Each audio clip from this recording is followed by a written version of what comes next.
ಭರತ್ ಬೊಮ್ಮಾಯಿ ಅವರು 5,820. Indian national ಕಾಂಗ್ರೆಸ್ನ ಪಠಾಣ್ ಯಾಸಿರ್ ಅಹಮದ್ ಖಾನ್ ಅವರು 5,484. ಇಂಡಿಯಾದ ಖಾಜಾ ಮೊಯ್ದೀನ್ ಗುಡಿಗೇರಿ ಅವರು 39. ಕರ್ನಾಟಕ ರಾಷ್ಟ್ರ ಸಮಿತಿಯ ರವಿ ಕೃಷ್ಣಾರೆಡ್ಡಿ ಅವರು 168 ಮತಗಳನ್ನು, ಪಕ್ಷೇತರರಾದ ಡಾಕ್ಟರ್ GH ಇಂದ್ರಾಪುರ ಅವರು 7. ಇನ್ನು 7ನೇ ಸುತ್ತಿನ ಕೊನೆಗೆ ಅಭ್ಯರ್ಥಿಗಳು ಪಡೆದ ಮತಗಳು ಈ ರೀತಿಯಾಗಿರುತ್ತವೆ. ಒಟ್ಟಾರೆ ಮತಗಳು ಈ ರೀತಿಯಾಗಿರುತ್ತವೆ. ಭಾರತೀಯ ಜನತಾ ಪಾರ್ಟಿಯ ಭರತ್ ಬೊಮ್ಮಾಯಿ 38,607. ಇಂಡಿಯನ್ ನ್ಯಾಷನಲ್ ಕಾಂಗ್ರೆಸ್ನ ಪಠಾಣ್ ಯಾಸಿರ್ ಅಹಮದ್ ಖಾನ್ ಅವರು 37,609.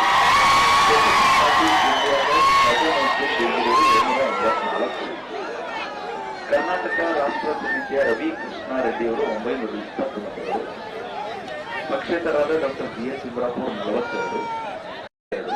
ಸತಪ್ಪ ನೀಲಪ್ಪ ದೇಸಾಯಿ ಅವರು 177 ಮತಗಳು, ನೋಟಕ್ಕೆ 356 ಮತಗಳು. ಇನ್ನು 8ನೇ ಸುತ್ತಿನಲ್ಲಿ ಅಭ್ಯರ್ಥಿಗಳು ಪಡೆದ ಮತಗಳು ಈ ರೀತಿಯಾಗಿವೆ.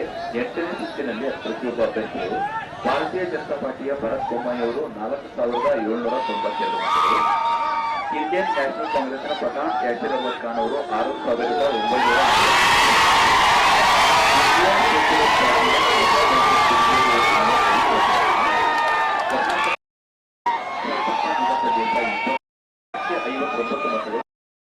ಸುತ್ತಿನ ಕೊನೆಗೆ ಪ್ರತಿಯೊಬ್ಬ 3,399.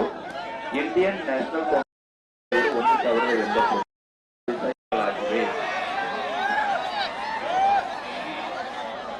ಭರತ್ ಬೊಮ್ಮಾಯಿ ಅವರು 5,820. ಇಂಡಿಯನ್ ನ್ಯಾಷನಲ್ ಕಾಂಗ್ರೆಸ್ನ ಪಠಾಣ್ ಯಾಸಿರ್ ಅಹಮದ್ ಖಾನ್ ಅವರು 5,484. ಇಂಡಿಯಾದ ಖಾಜಾ ಮೊಯ್ದೀನ್ ಗುಡಿಗೇರಿ ಅವರು 39. ಕರ್ನಾಟಕ ರಾಷ್ಟ್ರ ಸಮಿತಿಯ ರವಿ ಕೃಷ್ಣಾರೆಡ್ಡಿ ಅವರು 168 ಮತಗಳನ್ನು, ಪಕ್ಷೇತರರಾದ ಡಾಕ್ಟರ್ GH ಇಂದ್ರಾಪುರ ಅವರು 7. ಇನ್ನು 7ನೇ ಸುತ್ತಿನ ಕೊನೆಗೆ ಅಭ್ಯರ್ಥಿಗಳು ಪಡೆದ ಮತಗಳು ಈ ರೀತಿಯಾಗಿರುತ್ತವೆ. ಒಟ್ಟಾರೆ ಮತಗಳು ಈ ರೀತಿಯಾಗಿರುತ್ತವೆ. ಭಾರತೀಯ ಜನತಾ ಪಾರ್ಟಿಯ ಭರತ್ ಬೊಮ್ಮಾಯಿ 38,607. ಇಂಡಿಯನ್ ನ್ಯಾಷನಲ್ ಕಾಂಗ್ರೆಸ್ನ ಪಠಾಣ್ ಯಾಸಿರ್ ಅಹಮದ್ ಖಾನ್ ಅವರು 37,609.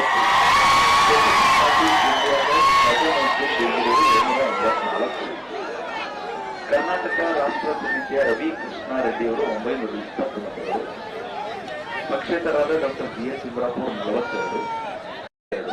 ಸತಪ್ಪ ನೀಲಪ್ಪ ದೇಸಾಯಿ ಅವರು 177 ಮತಗಳು, ನೋಟಕ್ಕೆ 356 ಮತಗಳು. ಇನ್ನು 8ನೇ ಸುತ್ತಿನಲ್ಲಿ ಅಭ್ಯರ್ಥಿಗಳು ಪಡೆದ ಮತಗಳು ಈ ರೀತಿಯಾಗಿವೆ. 8ನೇ ಸುತ್ತಿನಲ್ಲಿ ಪ್ರತಿಯೊಬ್ಬ ಅಭ್ಯರ್ಥಿಗಳು ಭಾರತೀಯ ಜನತಾ ಪಾರ್ಟಿಯ ಭರತ್ ಬೊಮ್ಮಾಯಿ ಅವರು 4,792 ಮತಗಳು, ಇಂಡಿಯನ್ ನ್ಯಾಷನಲ್ ಕಾಂಗ್ರೆಸ್ನ ಪಠಾಣ್ ಯಾಸಿರ್ ಅಹಮದ್ ಖಾನ್ ಅವರು 6,900.